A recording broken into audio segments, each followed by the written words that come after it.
आमदार वैभव नाईक यांना एसीबी कडून नोटीस आल्यानंतर या नोटीस पाठोपाठ सिंधुदुर्ग जिल्ह्यातल्या कुडाळ मालवण मधल्या काही सरपंच आणि अन्य संस्थांना देखील नोटिसा यायला सुरुवात झाली आहे। त्यामुळे आता सिंधुदुर्ग जिल्ह्यात जणू काही एसीबीच्या नोटिसांचा पाऊस पडतोय की काय अशी स्थिती निर्माण होण्याची चर्चा होऊ लागली आहे। याबाबत आमदार वैभव नाईक यांनी काय भूमिका घेतली आहे पाहूयात। खरं तर गेले 4 महिने माझी एसीबीच्या मार्फत चौकशी सुरू आहे। माझ्या संपूर्ण चौकशी त्यांनी केलेली आहे, त्याचं व्हॅल्युएशन ते करतायत। परंतु माझ्या आमदार फंडातनं जी कामं झाली आहेत त्या कामाचं सुद्धा या ठिकाणी ज्यांनी कामं घेतले, ज्या ग्रामपंचायतीने घेतले, ज्या ठेकेदारांनी त्यांना पण त्या ठिकाणी नोटिसा चालू आहेत। या संदर्भात माझा कुठलाही आक्षेप नाही, परंतु जिल्ह्यातल्या ग्रामपंचायतीच्या प्रशासनाला किती त्रास द्यायचा। खरं तर हा माझ्यावर दबाव आणण्याचा प्रयत्न वेळोवेळी ते करतायत, परंतु एसीबीला एवढंच सांगेल किंवा एसीबीची चौकशी मागे जे कोण सूत्रधार असतील की अशा चौकशीला घाबरून आम्ही दबावाला बळी पडणार नाही।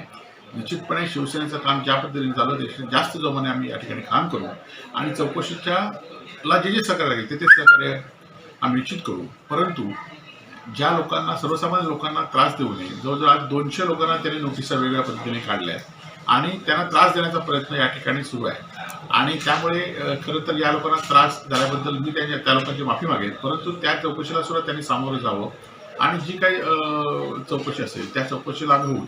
परंतु या चौकशीच्या माध्यमातून यापुढच्या काळामध्ये सुद्धा अशा अनेक चौकशा आम्ही पण करू शकतो, एवढं मात्र लक्षात ठेवावं। एवढंच मी त्यांना या ठिकाणी त्यांना आव्हान देतो की तुम्ही चौकशी कराल, ज्यावेळी इतर चौकशी होती त्यापासून आम्ही चौकशी या ठिकाणी करण्यास भाग पडू।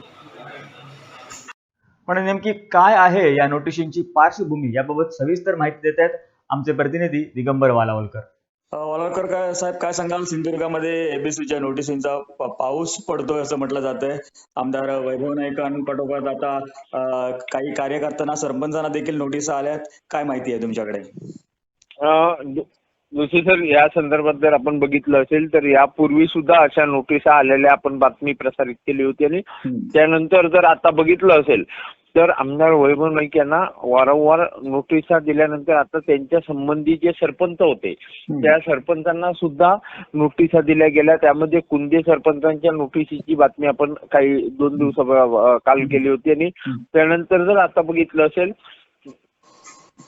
तर जी विकास कामं केली गेली त्या विकास कामं केलेल्या अन्य सरपंचांना किंवा सरपंच असतील किंवा त्या संबंधित संस्था असतील त्या संस्थांना सुद्धा नोटिसा दिल्या गेल्या। त्यानंतर सरपंच ग्रामपंचायत पावशी यांना एक नोटीस दिली गेल्याची बाब समोर आली आहे। त्यानंतर दुसरी जर बघितली असेल तर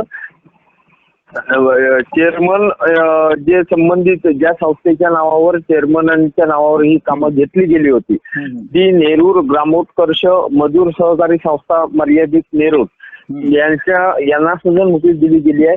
हे एकूण जर आपण बघितलं असेल तर या पंदूर संविताश्रम येथे शासकीय स्थानिक स्वराज्य संस्थेच्या मालकीच्या जागेत सभागृह बांधणे हे काम आमदार वैभव नाईक यांच्या फंडातून या संस्थेच्या माध्यमातून केलं होतं आणि त्या कामाच्या अनुषंगाने ही चौकशी सुरू करण्यात आली आहे। जर दुसरीकडे संपूर्ण बघितलं असेल तर आपण एक विचार करू शकतो की सिंधुदुर्ग जिल्ह्यात आमदार वैभव नाईक यांनी जवळपास 200 लोकांना नोटिसा दिल्याचं बोललाय, माहिती दिली आहे। परंतु सिंधुदुर्ग जिल्ह्यात एसीबीच्या नोटिसांचा आता पाऊस पडतो की काय अशी स्थिती निर्माण होण्याची चर्चा आता सिंधुदुर्ग जिल्ह्यात होऊ लागली आहे। त्यामुळे एसीबीच्या नोटिसा यापूर्वी एक राजकीय नेते असतील किंवा राजकीय पदाधिकारी किंवा अन्य त्या अनुषंगाने कोट्याधीश जे श्रीमंत व्यक्ती असतील किंवा कोट्याधीश असतील, अब्जाधीश असतील यांना या नोटिसा दिल्या जात होत्या किंवा देण्याच्या एक संकेत होते। परंतु आता विकास कामं केलेल्या सरपंच असतील किंवा मजूर सहकारी संस्था असतील यांना सुद्धा या नोटिसा येऊ लागल्याने खरोखरच एसीबीने सिंधुदुर्ग जिल्ह्यात नोटिसांचा पाऊस पडण्यास सुरुवात केली की काय अशी आता चर्चा जोर धरू लागली आणि त्या अनुषंगाने आमदार वैभव नाईक यांनी जरी इशारा दिला असला तरी याबाबत भाजपाकडून अधिकृत प्रतिक्रिया देण्यासाठी कोण समोर आलेलं नाही। त्यामुळे या एकूणच नोटिसांचा पाऊस जो पडण्याची शक्यता किंवा चर्चा आता वर्तवली जाते त्या अनुषंगाने भाजपाची प्रतिक्रिया काय असणार ते पाहणं महत्वाचं असणार आहे। नक्कीच वालावलकर साहेब, धन्यवाद आपण दिलेल्या माहितीसाठी। थँक्यू।